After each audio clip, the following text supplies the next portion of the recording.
unos irresponsables, corruptos. Y por si fuese poco, están profundizando el modelo.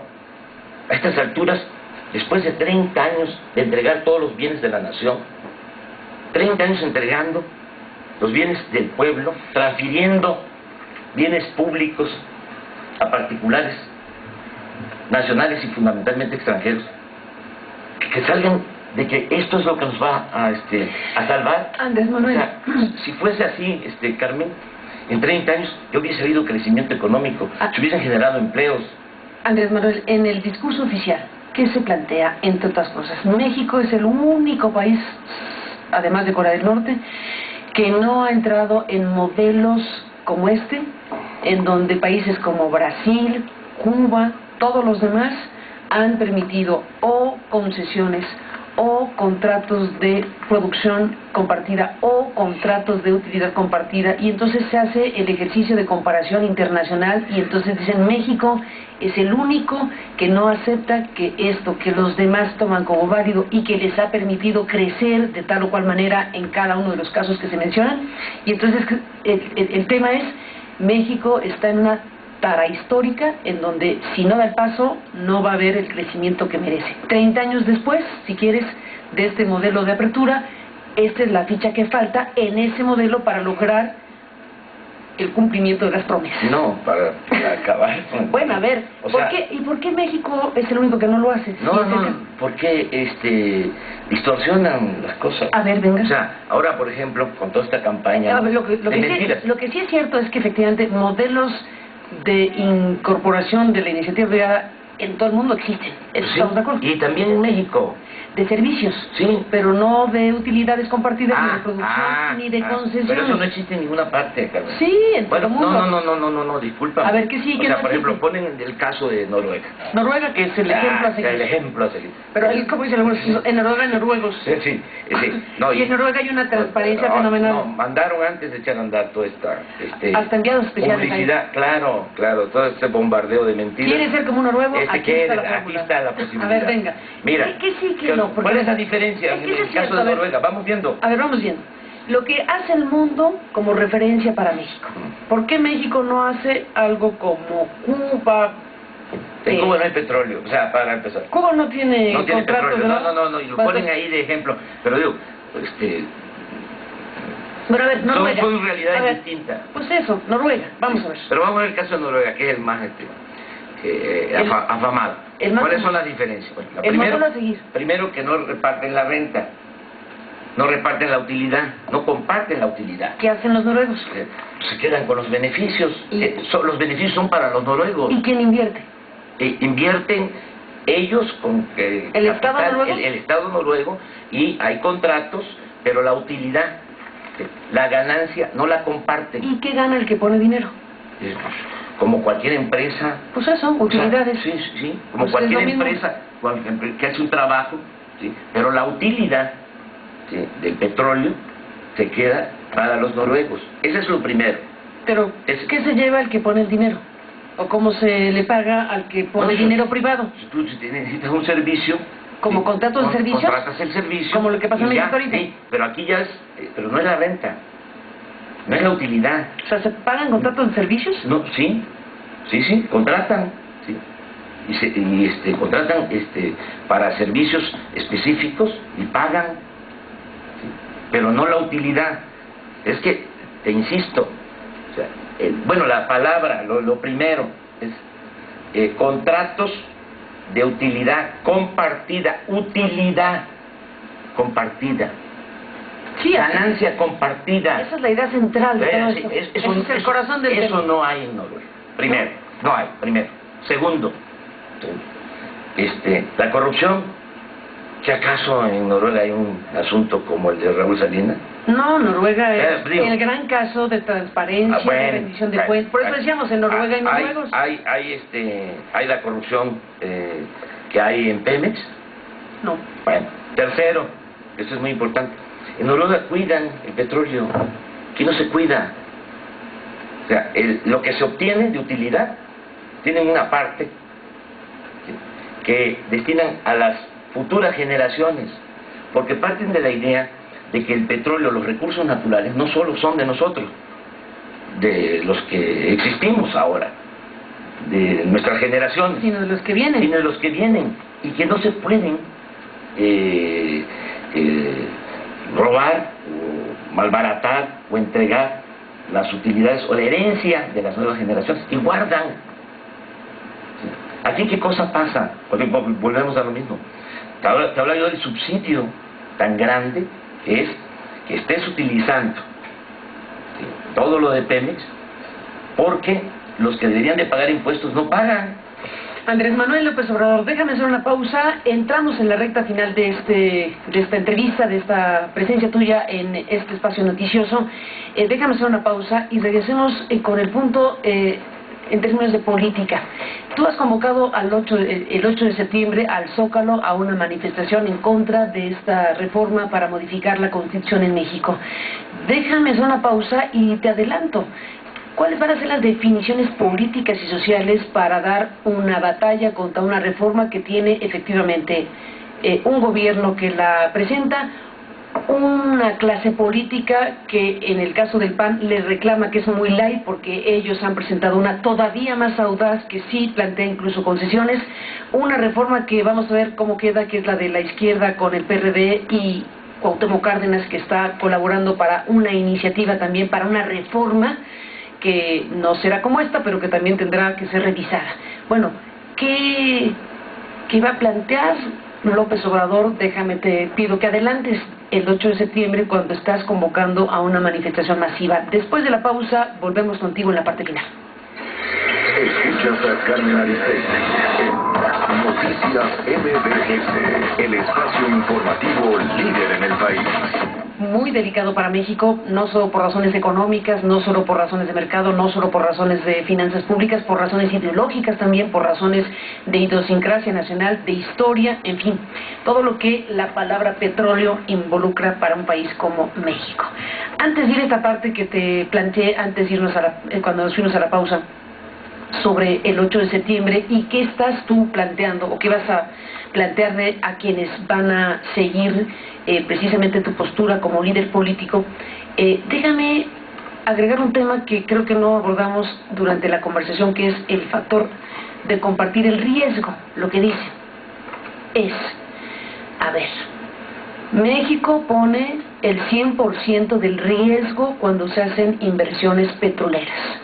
Por ejemplo, las aguas profundas o algún tipo de inversiones que implique trabajo de exploración o de detección de reservas más complejo que las aguas someras u otras que son de otra dimensión.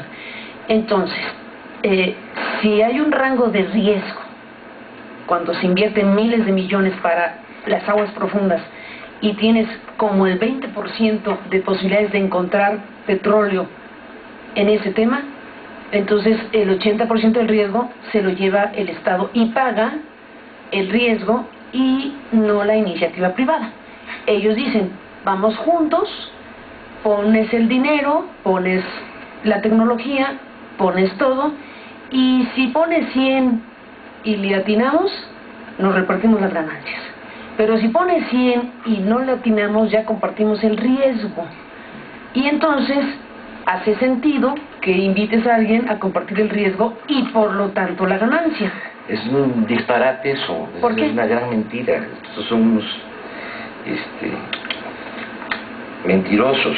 Mira, esos contratos, decía don Jesús Reyes, son un riesgo para la nación, no para los que quieren quedarse con las utilidades del petróleo.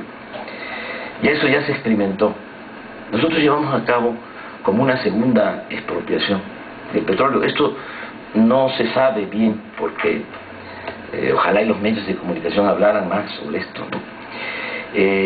Cuando empieza la contrarrevolución, en la época de Ávila Camacho y fundamentalmente con Miguel Alemán, se entregan contratos riesgos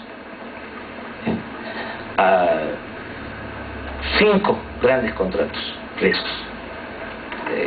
Se concesionan 4 millones de hectáreas del territorio nacional, pero no así en general. O sea, esas cosas. No cualquiera. No aguas profundas, ¿eh?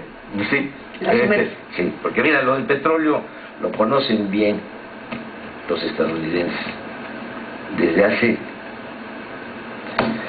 un siglo. Tienen todo estudiado. ¿Y qué pasó en esa parte de la historia? ¿Sabes qué entregaron? ¿Sabes qué entregó? ¿Qué concesionó Miguel Alemán? Toda la costa del Golfo de México. Fundamentalmente Veracruz, Tabasco y Campeche. ¿No más? Fíjate la gravedad. 4 millones de hectáreas ahí. 250. Hasta lo que es Cantarell todavía no se sabía, ¿sí? En México, de que había petróleo en Cantarell. Estamos hablando del campo más importante de producción de petróleo en el mundo. ¿Sí? En una época, ahorita va decayendo por la sobreexplotación, que también por la corrupción, ¿sí? Agotaron ese campo. Pero bueno, regresemos. Hasta el kilito de Cantarell. 4 millones, hasta allá. Todo eso, 4 millones de hectáreas. Se dan cuenta presidentes como Ruiz Cortines, porque no todos han sido como Salinas, o como Fox, o como Calderón, como Peña Nieto, y Ruiz Cortines modifica la ley reglamentaria del petróleo, es decir, no a las concesiones de riesgo. Sí, no, sí, modifica casi al final de su sexenio. Ahí son concesiones. Sí, concesiones. Y López Mateos reforma la Constitución y le agrega 12 palabras al 27, para que no quedara ninguna duda. No se van a permitir ni concesiones ni contratos, que eso es lo que está quitando ahora. López Mateos. Le pone esas 12 palabras, ni concesiones ni contratos. Eso es lo que están quitando, o lo que quieren quitar. Es gravísimo. Bueno, eso permite que en 1970, siendo don Jesús Reyes Heroles director de Pemex, cancele los contratos. Riesgo. Fue volver a nacionalizar, porque lo que habían entregado era la zona petrolera. Después viene a finales, empiezan las exploraciones y los trabajos en Cantarell en 1976, pero en el 70 se terminan los contratos, se liquidan los contratos riesgos. Y don Jesús decía, es que es un riesgo para la nación, no para ellos. Sabían los que perforaban, tengo la información, dónde iban a perforar. Pemex les entregaba, ¿sí?, el dato sobre exploraciones, peladita de la boca, para que no hubiese ningún riesgo, que es lo mismo de ahora. Entonces, aguas profundas, ¿tú crees que van a ir a aguas profundas? Pues esa es la promesa. No, son unos mentirosos, o sea, son unos corruptos. Carmen, discúlpame. Bueno, dije al principio, cuando uno está en campaña, los publicistas, ya ves cómo se ponen de moda, le dicen, no te enojes, sí, ríete. Entonces, ¿Bonino te lo recomendó? ¿Luis Bonino te lo recomendó? Él no tuvo nada que ver conmigo. Ah, porque ha dicho cosas muy fuertes de ti. Sí, pero no tuvo que ver nada conmigo. ¿Y no te recomendó eso? No te recomiendan de que andes como...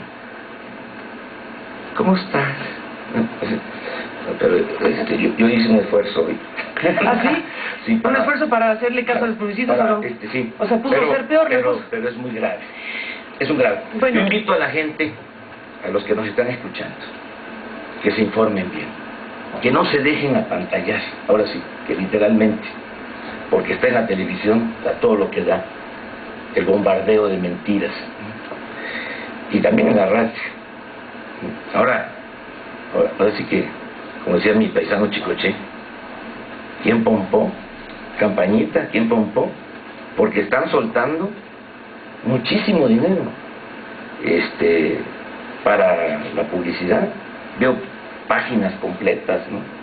A nosotros no nos permiten, bueno, por eso te agradezco mucho, ¿no?, que yo me esté expresando.